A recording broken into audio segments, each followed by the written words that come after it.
إن الحمد لله نحمده ونستعينه ونستغفره ونعوذ بالله من شرور أنفسنا ومن سيئات أعمالنا من يهدي الله فلا مضل له ومن يضلل فلا هادي له وأشهد أن لا إله إلا الله وحده لا شريك له وأشهد أن محمدا عبده ورسوله أما بعد فإن أحسن الكلام كلام الله وخير الهدي هدي محمد صلى الله عليه وآله وسلم وشر الأمور محدثاتها وكل محدثة بدعة وكل بدعة ضلالة وكل ضلالة في النار أما بعد.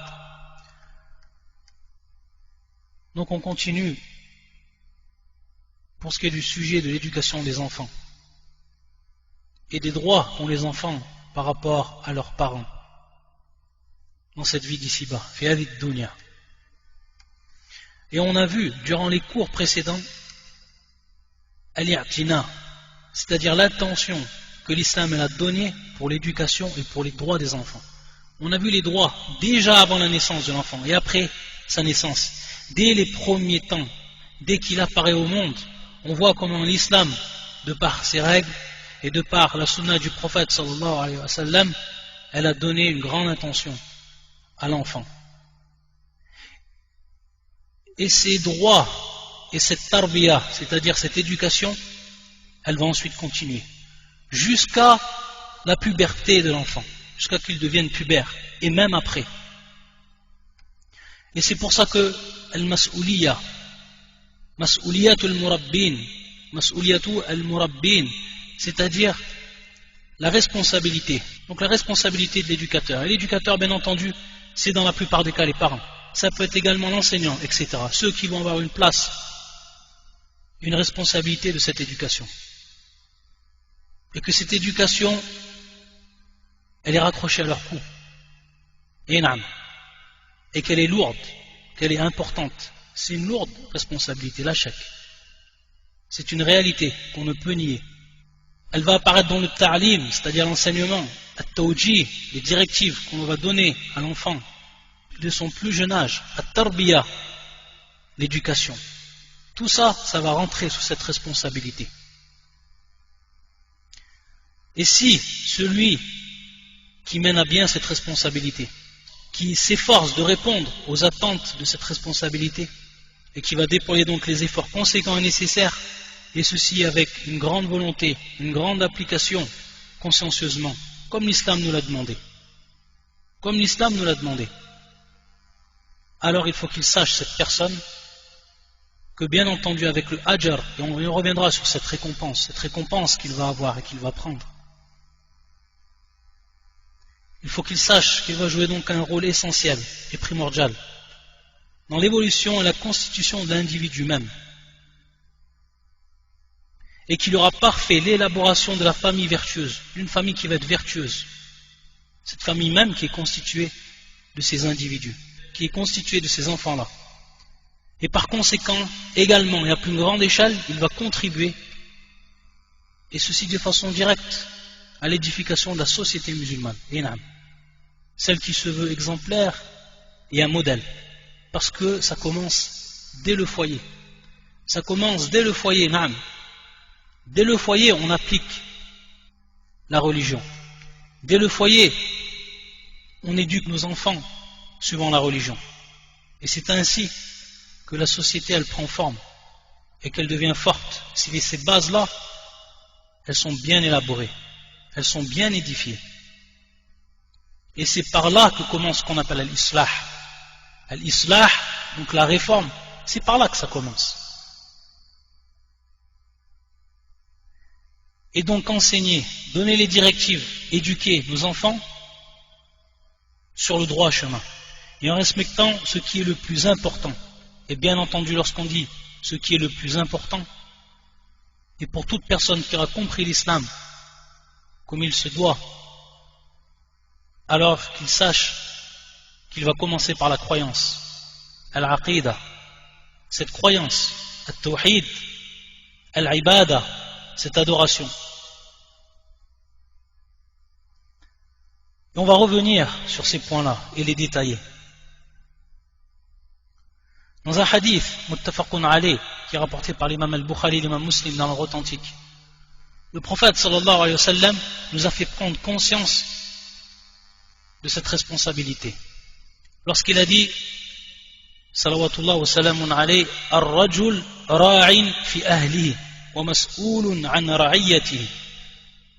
Ar-rajul ra'in fi ahlihi. C'est-à-dire donc que la personne, elle est responsable. C'est comme un berger dans sa famille. C'est lui qui est responsable de sa famille, l'homme, de sa femme, de ses enfants. Et il est donc responsable de ces gens-là. Et lorsqu'on voit le terme mas'oul, ça vient du terme su'al. Ça veut dire qu'il sera également, on lui demandera des comptes par rapport à cela. On va lui demander des comptes par rapport à cette amana, par rapport à cette responsabilité. Ça c'est pour l'homme, mais également la femme. C'est pour ça que le prophète sallallahu alayhi wa sallam, il continue. Et il insiste également sur le rôle fondamental de la femme au milieu du foyer. فَيَقُولُ وَالْمَرْأَةُ رَاعِيَةٌ فِي بَيْتِ زَوْجِهَا. La femme, elle est également comme une bergère, elle est responsable dans la maison de son époux. وَمَسْئُولَةٌ عَنْ رَعِيَّتِهَا. Et également, donc, on va lui demander des comptes par rapport à cette responsabilité. Et elle est donc responsable de cela, de sa maison et de ce qui se trouve à l'intérieur.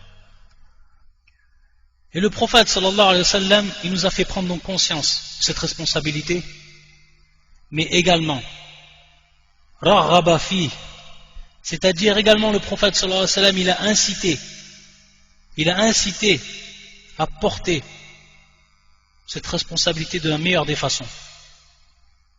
Lorsqu'il nous dit salawatullah wa salamun alayhi dans le hadith rapporté par l'imam Muslim, يقول من عال جاريتين حتى تبلغا جاء يوم القيامة أنا وهو وضم أصابعه. Dans ce hadith, le prophète sallallahu alayhi wa sallam nous informe من عال جاريتين, c'est-à-dire donc qu'il a subvenu aux besoins. Il a donné ce dont elles avaient besoin, jariyatan, c'est-à-dire donc deux filles. Ici le maqsoud, deux filles. Il leur a donné ce dont elles avaient besoin par rapport à cette vie d'ici-bas. Et également, ce que l'on comprend, comme nous l'explique l'imam al-Nawawi et d'autres savants, également à Tarbiya, il leur a donné ce qu'elles ont besoin par rapport à l'éducation. Par rapport à l'éducation. Et cela, hatta tablara, et cela jusqu'à qu'elles, donc, elles deviennent pubertes, elles atteignent l'âge de la puberté. Ja'a yawm al-qiyamah, cette personne-là, elle vient le jour du jugement. Ana wa huwa, lui et moi, wa damma asabi'a, c'est-à-dire donc qu'il a rapproché ses doigts, le prophète sallallahu alayhi wa sallam, c'est-à-dire qu'il sera rapproché de lui et qu'il viendra donc rapprocher du prophète sallallahu alayhi wa sallam yawm al-qiyamah, le jour du jugement. Et également dans un autre hadith qui lui est également authentique, où le prophète sallallahu alayhi wa sallam يقول من ابتلي من هذه البنات بشيء فأحسن إليهن كن له سترا يوم القيامة كن له سترا يوم القيامة. Donc le prophète sallallahu alayhi wa sallam, il nous dit من ابتلي من هذه البنات, qui était éprouvé d'une chose à travers ses filles, من هذه البنات فأحسن إليهن, et donc qui a fait preuve de bienfaisance envers elles, donc qui les a éduquées, qui leur a apporté tout ce dont elles avaient besoin dans cette vie d'ici-bas. Maddiyan, ma'nawiyan, que ce soit palpable ou non, que tout ce qui rentre dans l'éducation, kunna lahu sitran, elles seront donc, ces filles-là, elles seront, yawm al-qiyamah, donc le jour du jugement, elles seront un voile, donc une protection. De quoi, bien entendu? Du feu. Elles le protégeront du feu. Elles seront comme une protection, comme un voile de ce feu. Kunna lahu sitran yawm al-qiyamah. Donc on voit que le prophète sallallahu alayhi wa sallam, il a incité à cette éducation. Il savait, le prophète sallallahu alayhi wa sallam, qu'Allah il aime cette œuvre, que c'est une œuvre, cette éducation, et qu'Allah il l'aime. C'est pour ça qu'il a insisté dans cela. Et dans ces hadiths où l'on voit qu'il est cité la fille, bil khusous, ou ala al khusous, qui est cité la fille ici particulièrement. Bien entendu, les savants, ils ont dit ça concerne, ces hadiths concernent aussi bien la fille que le garçon, par rapport à l'incitation de l'éducation. Mais certains savants disent, al-hikmah, que le prophète sallallahu alayhi wa sallam il a cité les filles, et surtout dans le premier hadith qu'on a cité, man ala jariyatan, il nous dit parce que la fille, et qui est donc la femme de demain, qui va donc la mère de demain, ça va être l'éducatrice, et ça va être elle qui va accomplir les droits de son homme, et qui va donc être responsable directement de la maison de son homme, alors que son homme est absent. C'est elle qui va s'occuper des enfants, c'est elle qui va donner le plus d'éducation à ses enfants, car c'est elle qui passe le plus de temps avec ses enfants.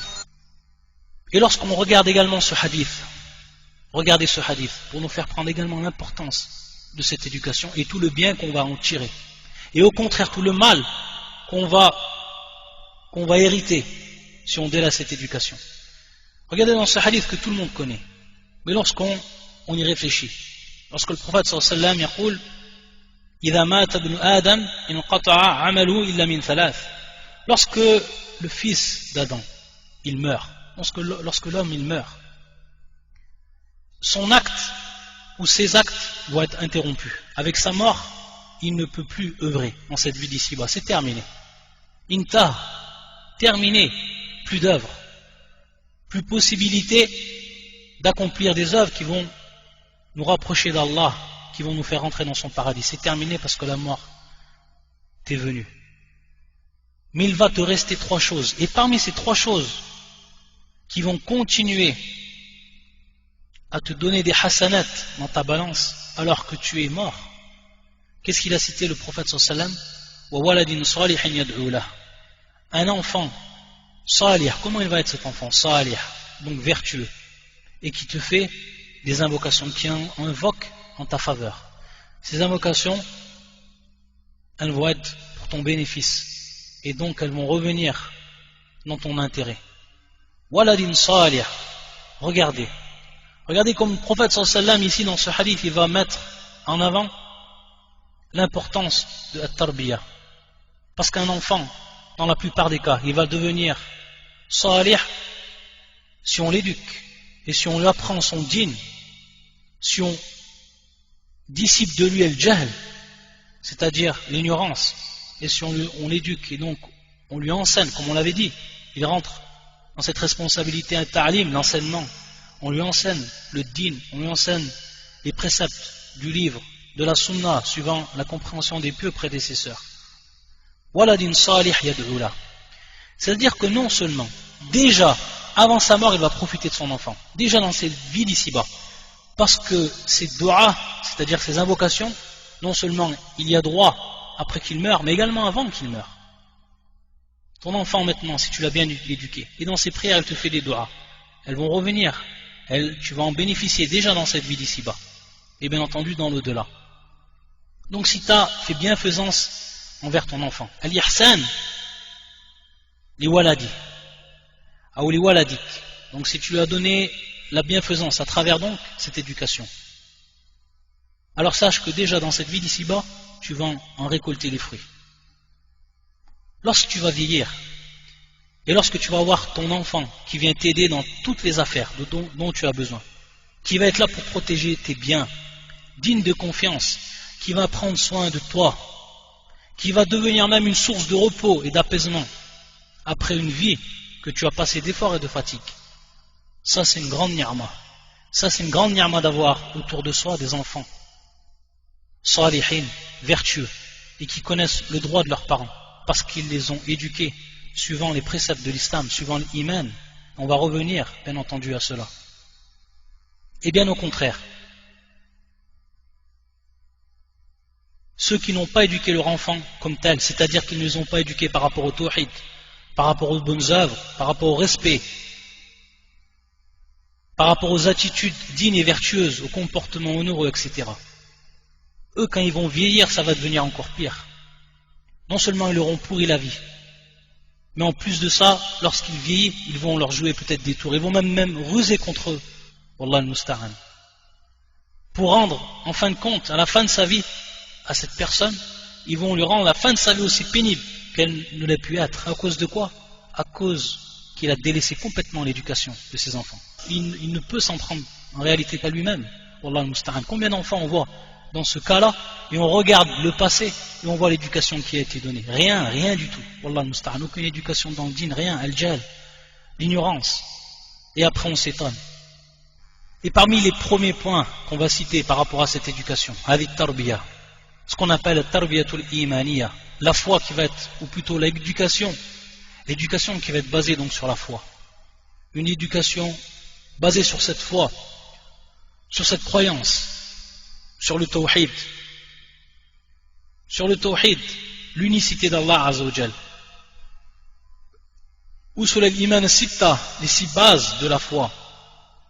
Et parmi bien entendu ces 6 bases, al-iman billah, la ilaha illallah, que l'enfant, qu'on lui enseigne à l'enfant cette parole, qu'il sache la dire, la prononcer de par sa langue, qu'il en ait la forte croyance et sincère croyance et la croyance ferme dans son cœur, et qu'il agit également de ce qu'implique cette parole et cette shahada, ce témoignage, la ilaha illallah.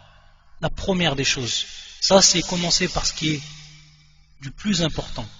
Et le plus important, c'est par là qu'ont commencé les prophètes, même avec leur peuple, avec tout leur peuple et tous les prophètes sans exception. وَلَقَدْ بَعَثْنَا فِي كُلِّ أُمَّةٍ رَسُولًا أَنْ يَعْبُدُوا اللَّهَ وَاجْتَنِبُوا الطَّاغُوتَ. Dans tous les peuples, il y a eu des messagers qui ont été envoyés. Et lorsqu'ils ont été envoyés, ces messagers, avec cette parole d'adorer Allah Azza wa Jal unique et de s'écarter de tout ce qui va à l'encontre de cette adoration qui est vouée et qui doit être vouée exclusivement à Allah subhanahu wa ta'ala. Notre héritage, c'est l'héritage des prophètes. Notre héritage réel dans cette science, c'est l'héritage des prophètes. Ils ont commencé par là. Alors avec nos enfants, il va de soi et naturellement que l'on doit commencer par cela, en toute logique.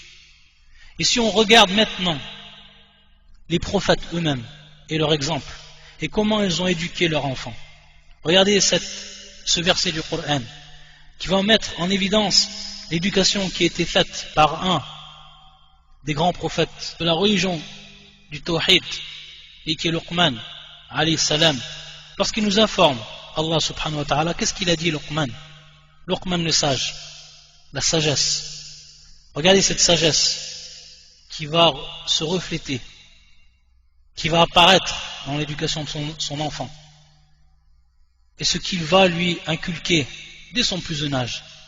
Lorsqu'Allah Azza wa Jalla yaqul wa idh qala Luqman libnihi, lorsqu'il a dit donc Luqman à son enfant, wa huwa ya'idhu, donc il l'exhorte, il lui fait un rappel, il va lui rappeler, il va l'exhorter. Ya bunay, la tushrik billah, inna ash-shirka la zulmun azim. Il va lui rappeler la base de ce dîn, la base de cette religion. C'est par là qu'elle commence l'éducation. Ya bunay, la tushrik billah. Des paroles, peu de paroles qui sont simples, mais qu'est-ce qu'elles comprennent comme ma'ani? Qu'est-ce qu'elles comprennent comme signification, comme sens? Ya bunay, la tushrik billah. Donc, ne donne d'associer à Allah Azza wa Jal, ne fais pas acte de polythéisme. La tushrik billah. Et donc ici, shirk, am, que ce soit le grand polythéisme, que ce soit le petit polythéisme, bi anwa'i, c'est-à-dire toutes les catégories du polythéisme. La tushrik billah, la shirk, la tushrik billah. Aucun associationnisme, aucun polythéisme, aucun shirk. Inna shirka la zulmun azim. Il va lui démontrer et il va lui rappeler pourquoi cela, pourquoi on n'associe pas à Allah Azza wa Jal.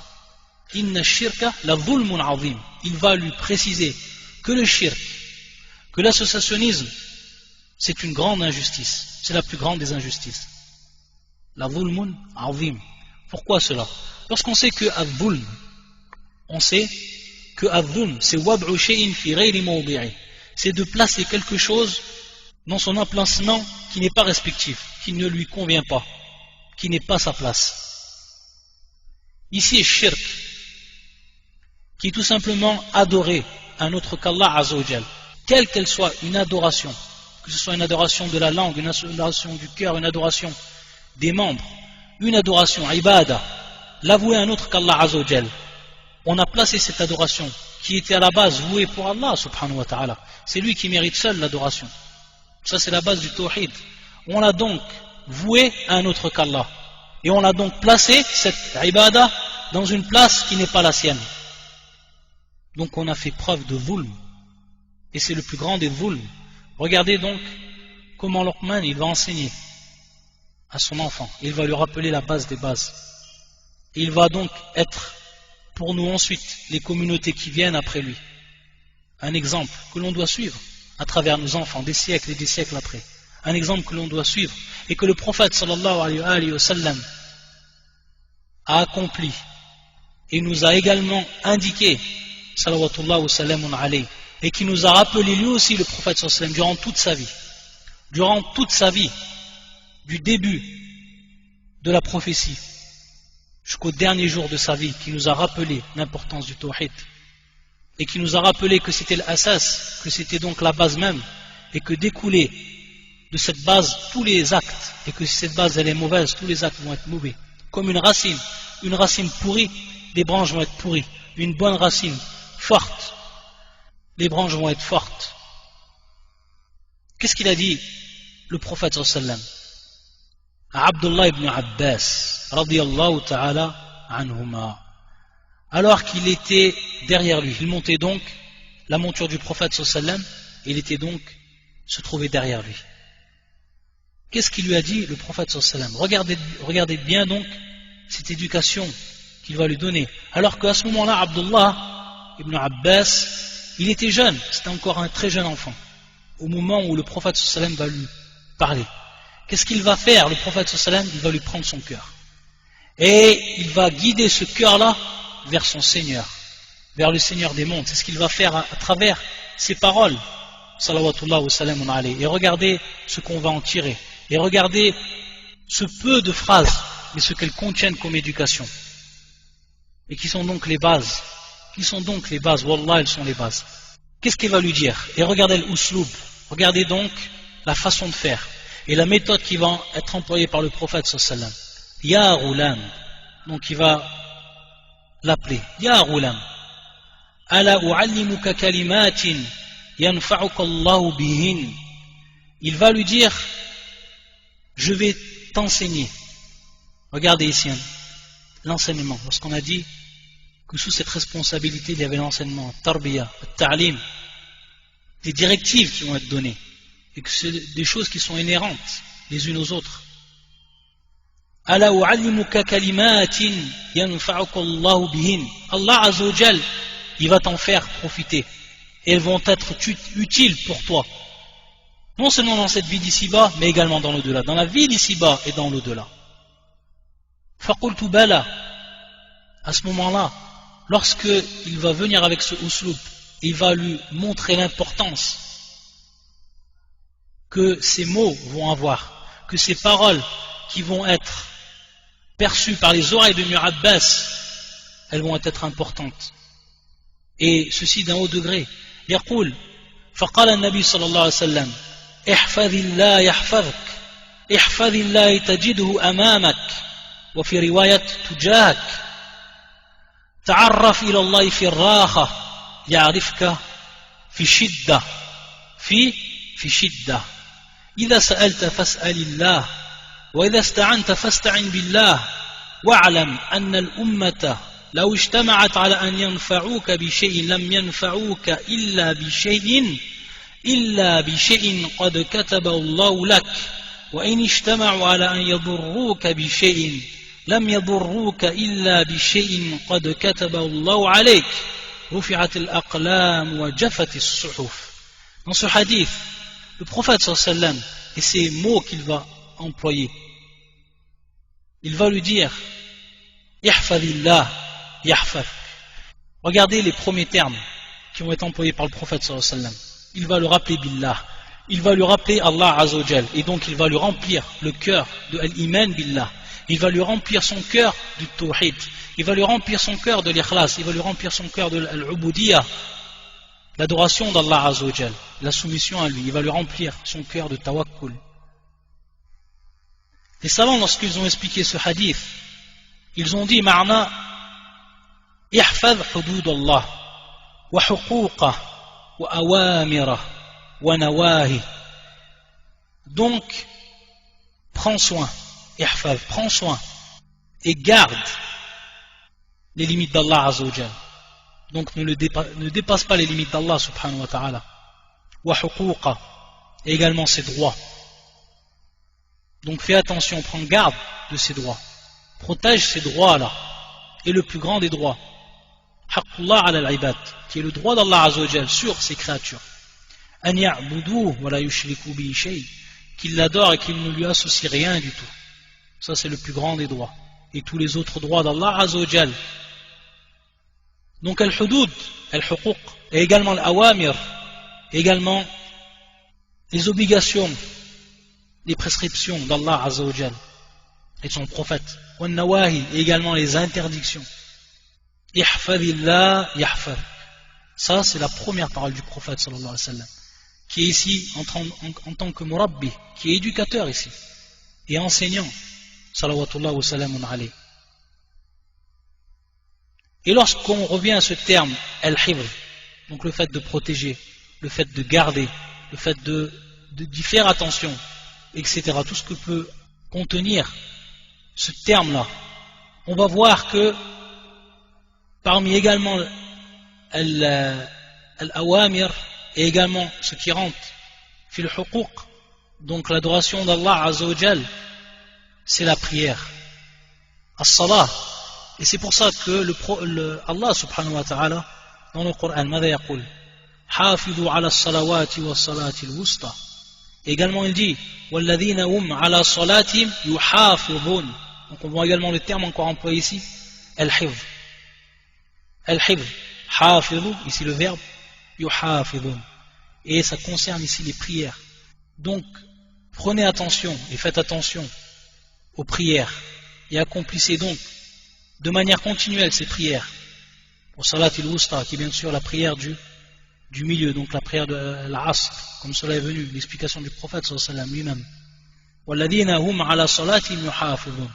Et ceux donc qui sont toujours à leur prière, qui sont toujours en train d'accomplir leur prière. Ça, c'est pour ce qui est de la prière. Et si on revient bien entendu à ce qu'il faut avant la prière, c'est bien sûr al-wudu.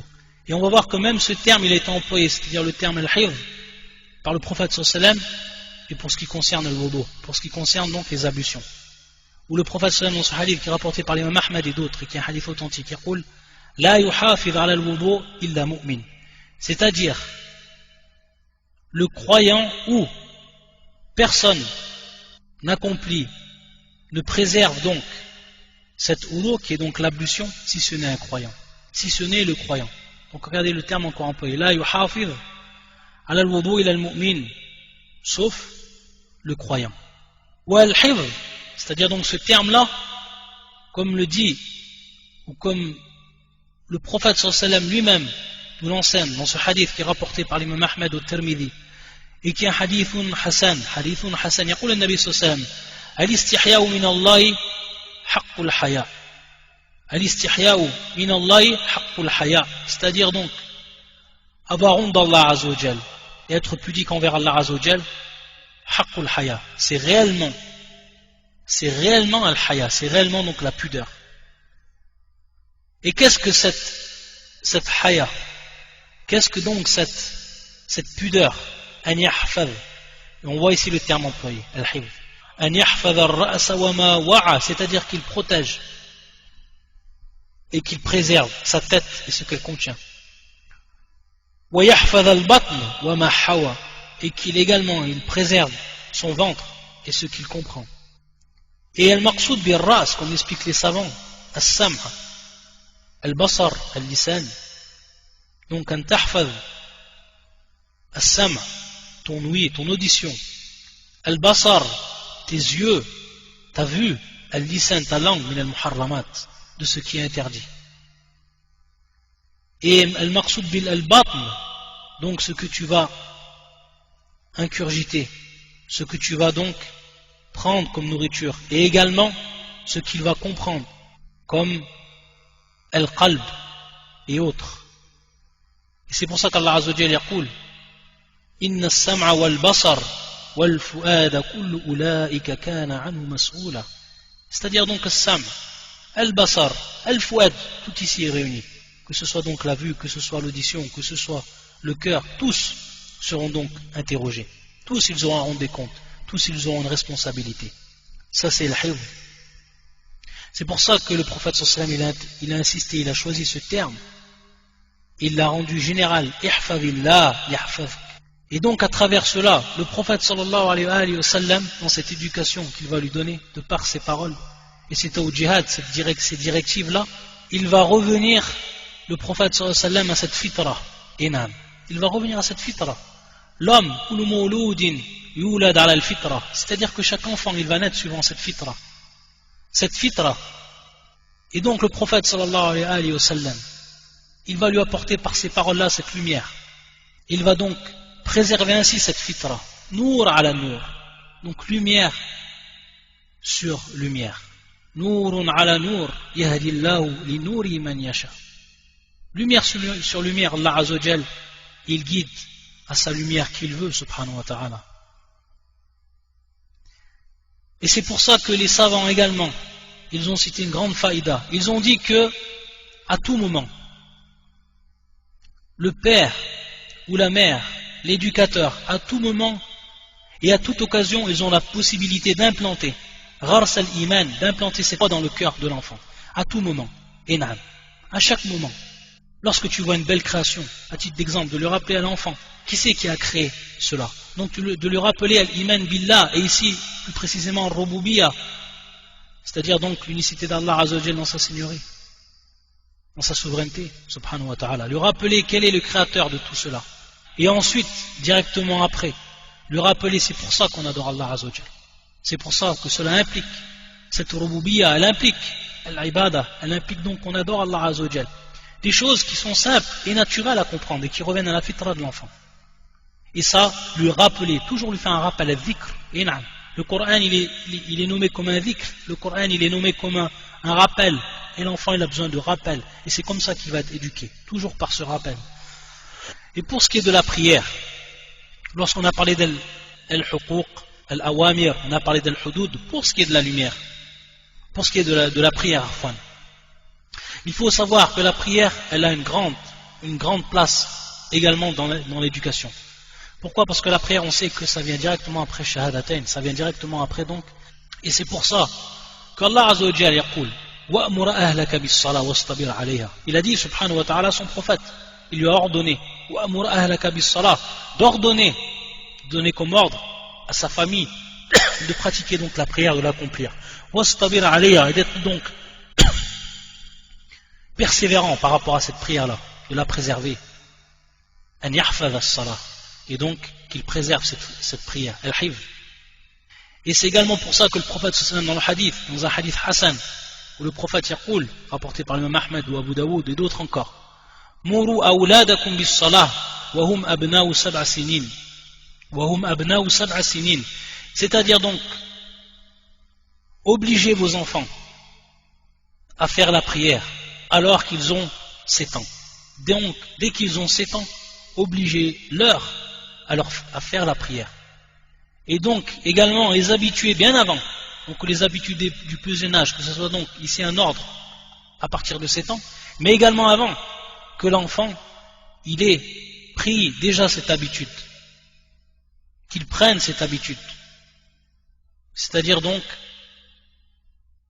qu'on l'habitue à ce qu'il prie, même si c'est pas tout le temps, à chaque moment, mais déjà d'avant les 7 ans, l'habituer à la prière, et ensuite donc l'obliger à partir de 7 ans.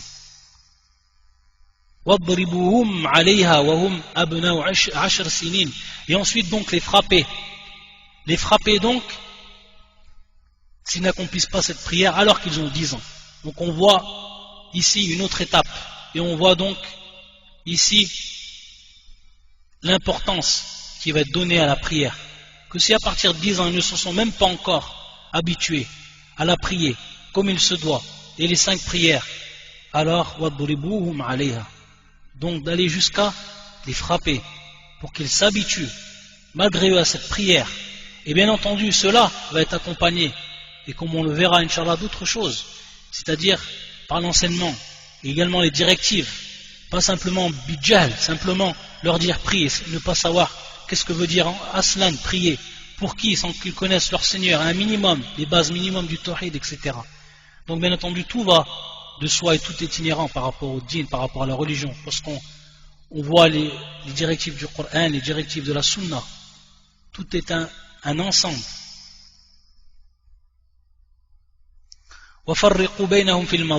Et ensuite donc à 10 ans les séparer dans les lits.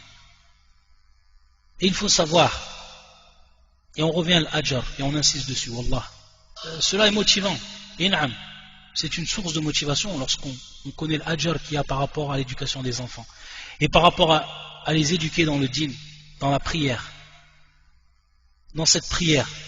Regardez, à titre d'exemple, lorsque l'enfant, bien entendu, on va lui apprendre également tahara, ça va de soi. Avant même qu'il prie, qu'il connaisse donc les règles principales par rapport à tahara, les ablutions, le rousse, etc. Qu'il sache, qu'il connaisse. Sache que, à chaque fois ou au moment où tu as appris à ton enfant à faire le dos, regarde bien ça. Et ça c'est adab yaqin, ça c'est une certitude au niveau du dîn. Que si tu as appris à ton enfant à faire le dos, donc calcule combien tu as d'enfants et calcule combien de fois il va faire le dos dans la journée. Alors sache qu'à chaque fois qu'il va passer de l'eau sur son corps, tu vas avoir une récompense. Que lorsque tu as appris la Fatiha à ton enfant, tu as appris toi-même la Fatiha à ton enfant, à chaque fois qu'il va réciter la Fatiha, tu vas avoir une récompense. يقول النبي صلى الله عليه وسلم من دعا إلى الهدى كان له أجر وأجر من عمل به دون أن ينقص من أجورهم شيئا. C'est-à-dire que celui qui a invité les gens sur une guidance, qui a appelé les gens à faire un acte de bien, alors il va avoir cette récompense. Il va avoir cette récompense. Sa récompense est la récompense, bien entendu, de celui qui va faire cet acte-là. Sans que les récompenses, que ce soit de l'un ou de l'autre, ne soient dévalorisées. Donc regardez ce bien qu'il y a dans l'éducation des enfants. C'est un grand mashrour, wallah, car il y a un grand ajr par rapport à ça. Et c'est un grand projet. Et c'est un projet qui est automatiquement rabiah, c'est-à-dire un projet qui va être bénéfique. Dans la vie d'ici-bas, également dans l'au-delà. Ça, c'est comme ça qu'on doit le voir, pour ce qui est de nos enfants. Un mashroua, un projet. Et donc il y a un khair kathir, c'est-à-dire il y a un grand bien. Il y a un grand bien dans tout cela. Donc, l'homme, le père, la mère, ils habituent l'enfant, dès son plus jeune âge, à ce que lorsqu'il entend l'adhan, il se dirige vers la mosquée, il se dirige vers la prière, en lui rappelant les invocations qu'il doit dire, etc. Donc tout ça, ça rentre dans tarbiyah, tout ça, ça rentre donc dans cette éducation, dans ce ta'lim qui va être donné. Ensuite, يقول النبي صلى الله عليه وسلم, dans ce hadith, يقول النبي صلى الله عليه وسلم, تجده أمامك وفي رواية تجاهك, c'est-à-dire que tu vas trouver Allah Azza wa Jal devant toi. Qu'est-ce que ça veut dire cela? C'est-à-dire qu'Allah Azza wa Jal, tu vas le trouver devant toi. Tu vas le trouver à tous les moments. يحوطه وينصره ويحفظه ويوفقه ويؤيده ويسدده. C'est-à-dire qu'il va le préserver. Il va préserver donc cet enfant-là, qui aura donc compris et appliqué ses directives. Allah subhanahu wa ta'ala, il va le préserver de toutes parts. Il va lui donner la victoire, il va l'aider, il va lui donner l'accord et la réussite, il va le soutenir, il va le renfermer. Et na'am. Tajiduhu amamak, tajiduhu tujahak. Subhanallah.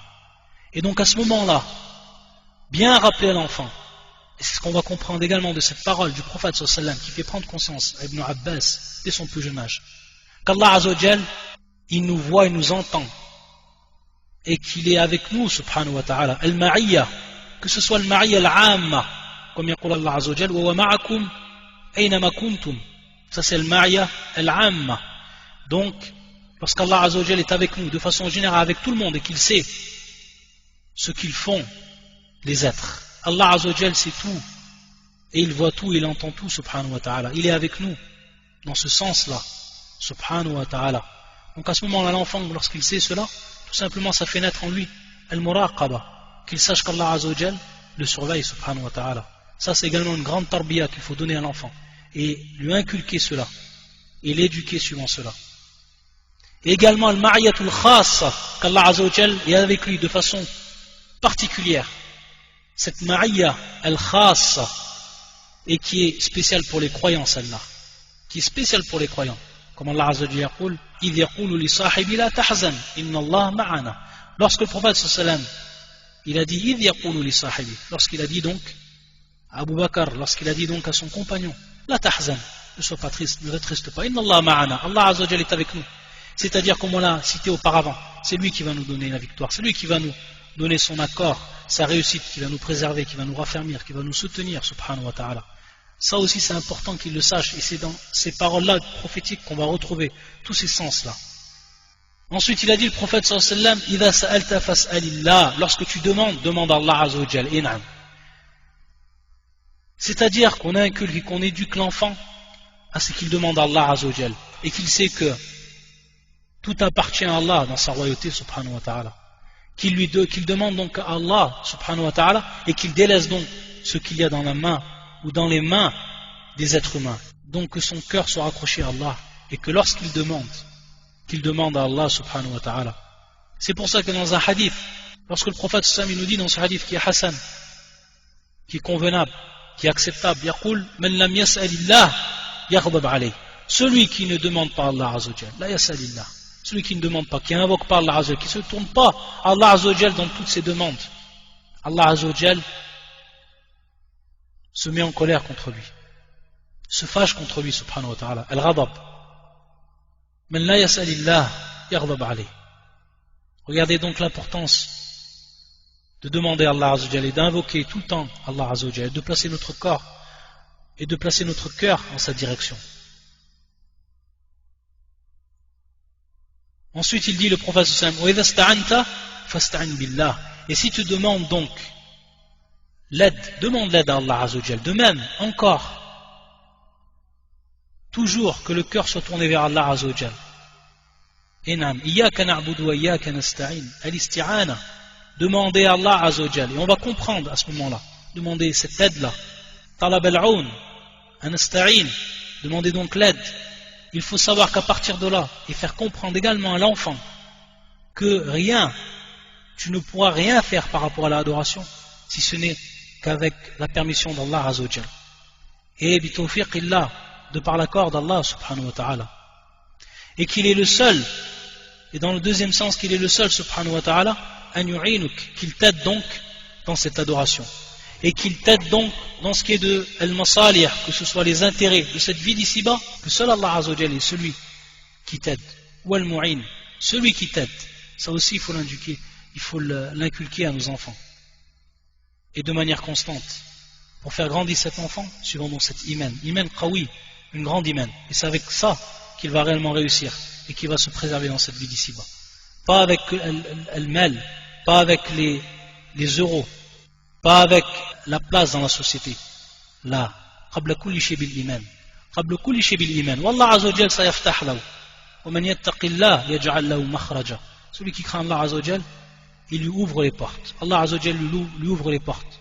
Il lui donne une issue qui va être pour lui confortable dans cette vie d'ici-bas. Et ensuite le prophète dans ce hadith et dans cette éducation qu'il a donnée à Ibn Abbas et ses directives, il lui a bien fait comprendre. وَاعْلَمْ أَنَّ الْأُمَّةَ لَوْ اجْتَمَعَتْ عَلَى أَنْ يَنْفَعُوكَ بِشَيْءٍ لَمْ يَنْفَعُوكَ إِلَّا بِشَيْءٍ قَدْ كَتَبَهُ اللَّهُ لَكَ. C'est-à-dire que même si toute la communauté se mobilisait pour te venir en aide, pour t'apporter un bénéfice, si Allah Azza wa Jal ne t'a pas écrit cela, alors rien ne t'adviendra et rien n'ira dans ta direction, rien du tout, et tu n'auras aucun bénéfice de cela. Même si tout le monde, toute la Ummah, et dans une autre riwayat al-khalq, c'est-à-dire toutes les créatures, si Allah Azza wa Jal t'a pas écrit cela, tu ne pourras rien faire. Regardez encore comme il raccroche le prophète sallam le cœur d'Ibn Abbas à Allah subhanahu wa ta'ala, et qu'il le place qui place ce cœur ou qui oriente ce cœur vers Allah subhanahu wa ta'ala. Et de même le contraire, si tous s'avaient réunis, وَإِنِ اجْتَمَعُوا عَلَى أَنْ يَضُرُّوكَ بِشَيْءٍ لَمْ يَضُرُّوكَ إِلَّا بِشَيْءٍ قَدْ كَتَبَهُ اللَّهُ عَلَيْكَ. C'est-à-dire qu'ils ne pourront te faire de mal, te causer préjudice, si Allah Azza wa Jalla t'a protégé de cela. Rien ne te parviendra comme mal si Allah Azza wa Jalla t'a protégé. رُفِعَتِ الْأَقْلَامِ وَجَفَتِ الصُّحُفِ. Et encore, regardez l'iman. Regardez, il va également le raccrocher à cette foi que l'on doit avoir, qui fait partie également de l'iman sitta, la foi au qadar, la foi à la prédestination d'Allah, et qui est une base essentielle, dans le tawhid, dans le tawhid même, c'est-à-dire dans l'unicité d'Allah Azza wa Jal. Comme cela on avait mis en évidence lorsqu'on avait fait les différents cours concernant le qadar, d'après le livre et l'explication du livre, les repères de la sunna. Ça c'est at-tawjihat min an-nabi sallallahu alayhi wa sallam. Donc ce sont les directives prophétiques du meilleur des hommes qu'il a donné à Ibn Abbas dès son plus jeune âge, et qui sont donc un modèle pour nous, et qui nous donnent donc un minhaj, une méthode à suivre dans la voie éducative que l'on va donner et que l'on va donc concrétiser pour ce qui est donc de l'intérêt même de nos enfants. Subhanakallahumma bihamdika ashhadu an la ilaha illa anta astaghfiruka wa atubu ilayk.